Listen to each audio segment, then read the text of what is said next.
Think about this. Separate every decision into either a want or a need.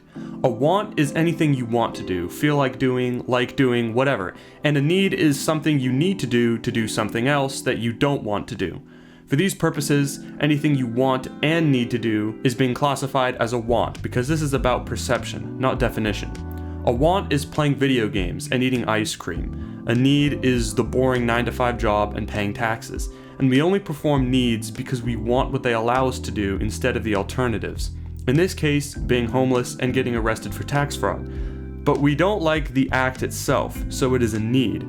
YouTube has provided a great way to escape a very suffocating need, having to work your asshole off for a tiny bit of money. Now, people have a chance to turn the need to make money into a want to provide content. And this should be everyone's goal, to turn as many of their needs into wants as possible. When you're doing what you want to do, you are happier, and even more so when they replace your needs. But one problem with wants is that they change. What you are passionate about now could become boring eventually, and even within a day, you could not be in the mood for something you usually enjoy. And when you persist because of habit, it isn't as fulfilling, or worse, if it replaced a need, it might become a need again. That is an issue that content creators face sometimes. When they're making money but don't feel like making content, they get caught up in the need and their content and attitudes get worse.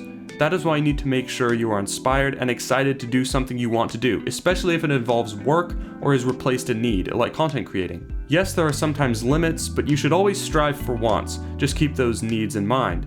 In my experience, I've put a lot of effort into content creation, and it was very easy to do before I started working, but as with everything, sometimes I'm in the mood and sometimes not. Very often I feel inspired to make content when I don't have time, and in those few moments in the week when I'm free, I'm not in the mood. But I don't do it anyway, because I want it to be something I enjoy, not another routine taking up my precious time outside of work.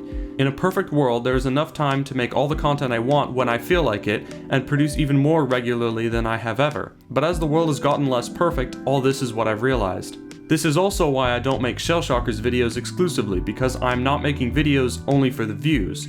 I make videos on what I want to make videos on. And it's also why I'm not a tutorial channel, because my singular tutorial video is literally carrying my channel. So always pursue what you want to do, keep your needs in mind, and put effort into a want when you feel inspired to do so. And speaking of wants, there is a big project for this channel I want to start working on. No spoilers, but if any breaks are taken, that is what I'll be doing, most likely. So that's it for the video. I'll see you next week, and have a nice day.